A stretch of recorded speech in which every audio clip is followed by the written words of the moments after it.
kaparokya, ang pag-uusapan po natin ngayong araw ay yung patungkol nga po sa napanood po nating video na kung saan mga kaparokya ay tila minamaliit or minalit po nito ang butihing Mayor Vico Soto na kesyo wala daw po itong karapatang maging alkalde ng lungsod ng Pasig. At hindi ko alam kung matatawa or matutuwa po tayo mga kaparokya sa napanood po nating video. Pero bago yan, magpapakilala po muna ako. Ako nga po pala si Mervin, the man behind Kaparokya TV.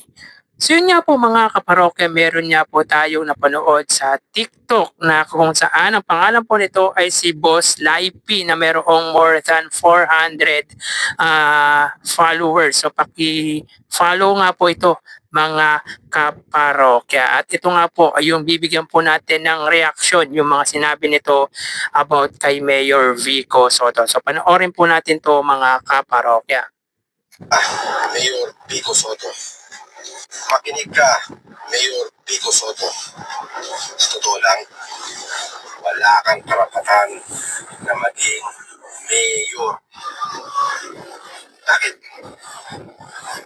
Lagi kang wala sa opisina mo. Nasaan ka? Nandun ka sa mga barangay. Ang ginagawa mo? Namimigay ng mga pamasko. Kinakamusta ang iyong mga mamamayan at ng iyong nasasakupan.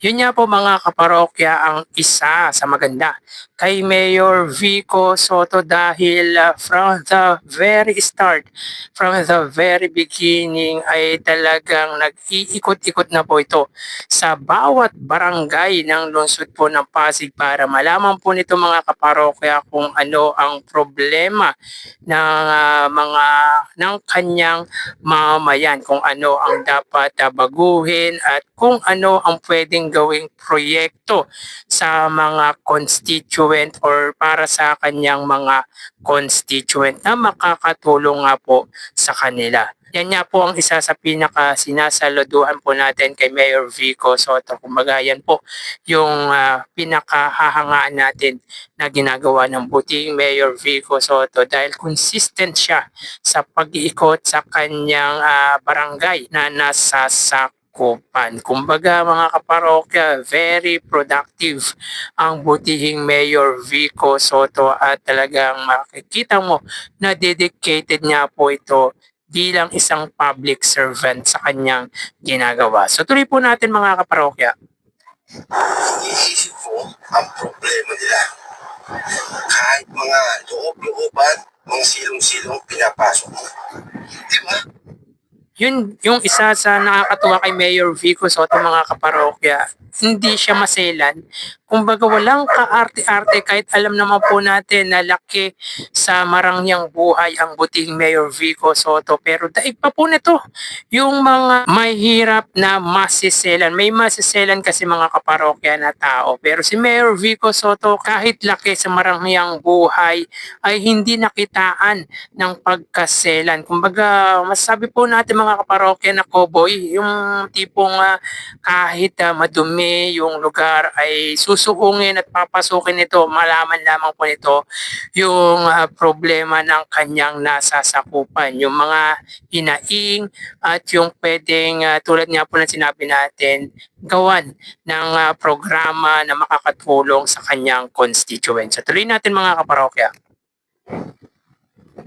Wala kang karapatang mayor. Kahit ka mula nang naupo ka, naging pang-apat sa pinakamayamang lungsod sa buong bansa. Imagine mo, 53 billion na ang budget nyo. Siyempre, hindi ka kurap eh. Di ba?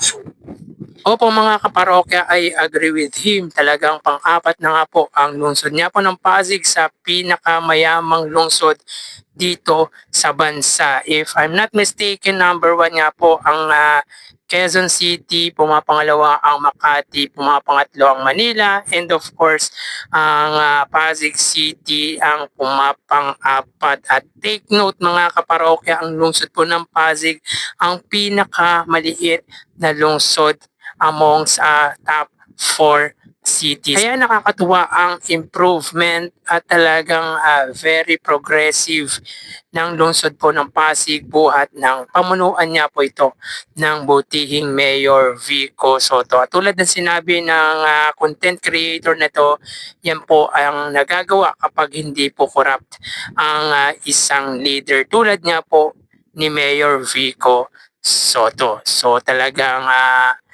isang karangalan para sa mga Pasigueño ang mapabilang bilang top 4 cities na mayaman dito sa bansa. At yung Quezon City mga kaparokya, lungsod po namin ang number 1 cities or richest cities here in our nation.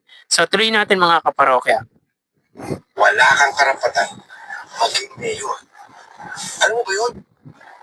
Dapat sa'yo maging presidente ng Pilipinas.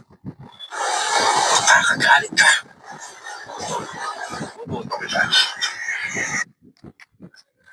Agree. Sobrang agree po tayo sa sinabi ni Boss Laipi. Paki-follow po siya mga kaparokya. So dito mga kaparokya, kabaligtaran po yung kanyang sinabi na instead na galit ay puro magaganda ang sinabi nito sa butihing Mayor Vico Soto. Nakakatuwa mga kaparokya yung mga reaction at opinion niya po nito sa ginagawa ng butihing alkalde from Pasig City. At tama mga kaparokya na hindi po pang mayor lang ang dapat kay Mayor Vico Soto kundi pang presidente, at isa nga po tayo mga kaparokya na susuporta once na maging eligible na po siya to run in higher position na. Pero in fairness mga kaparokya, nakakainip yung 2034 na kung saan he can run na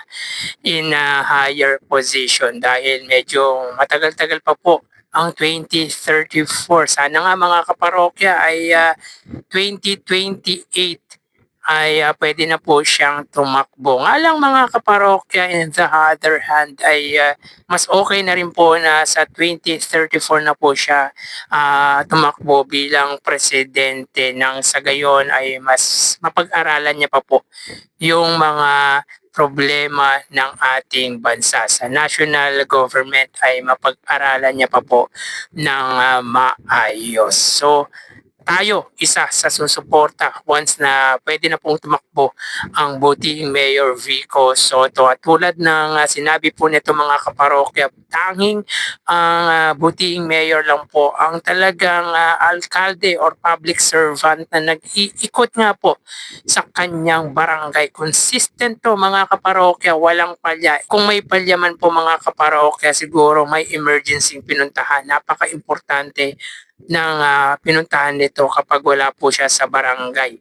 Pero mga kaparokya, kapag nandyan po siya sa barangay, kahit sa kasulok-sulukan, kahit mabaho, madumi, ay papasukin nito. Malaman lamang nito mga kaparokya ang problema, ang hinahing, at pwedeng gawing proyekto, programa na makakatulong sa constituent nito sa lungsod po ng Pasig. At yung ginawa nga po nitong pang-apat na pinakamayamang lungsod sa bansa ay hindi po ganun kadali yun. Talagang malaki lang po talaga ang naging improvement at very progressive lang po talaga ang lungsod po ng Pasig buhat ng pamunuan nito ng anak nga po ni Bossing Vic Soto at Miss Connie Reyes. Ito yung public servant na dedicated sa kanyang ginagawa. Good governance, transparency, para sa tao, honest, kumbaga compassionate po siya sa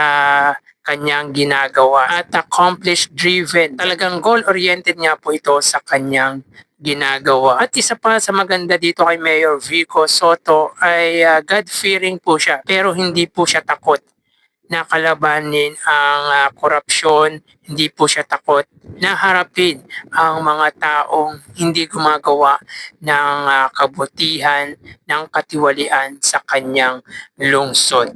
Yung sincerity po nito bilang public servant, di lang po nito pinapakita, talagang pinaparamdam po nito sa kanyang mga mamayan, sa kanyang constituent. Grabe mga kaparokya, sobrang agree po tayo na hindi lang po pang mayor si Mayor Vico Soto kundi pang presidente na po talaga. At again, mas okay po sa akin na by 2034 kung papalarin ay tumakbo na po siya since alam naman po natin mga kaparokya na hindi pa po siya eligible to run in higher position by 2028 dahil nga po sa age requirement na kailangan nga po bilang para tumakbo bilang presidente ng bansa. Pero kung nasa age na po siya mga kaparokya, why not? 'Di ba?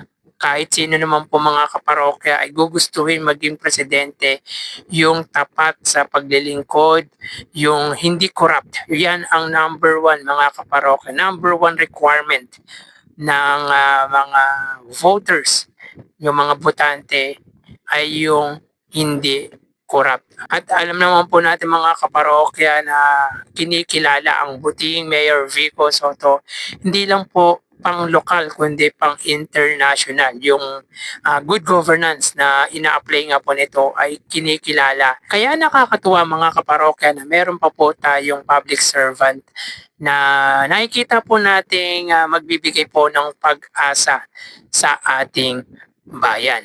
So hanggang dito na lang po tayo mga kaparokya. Mag-iingat po tayo palagi. Thank you and God bless.